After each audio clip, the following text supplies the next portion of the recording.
Hörmətli izləyicilər, kanala abunə olub like etməyi unutmayın. Günün xəbərləri təqdim edir.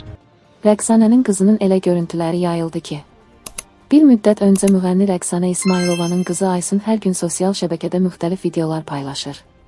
Mətbuat az xəbər verir ki, əksər hallarda oxuduğu qəmgin mahnılardan da görünür ki, ayrılıq Aysun'a heç də yaxşı təsir bağışlamayıb.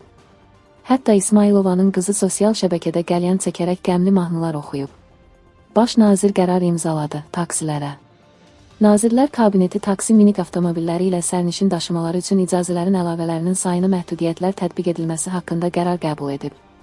Oxu24.com xəbər verir ki, qərarı baş nazir Əli Əsədov imzalayıb. Qərara əsasən Bakı şəhərinin inzibati ərazi vahidi üzrə taksi minik avtomobilləri ilə sərnişin daşımaları üçün verilən icazələrin əlavələrinin say həddi 25.000 müəyyən edilib.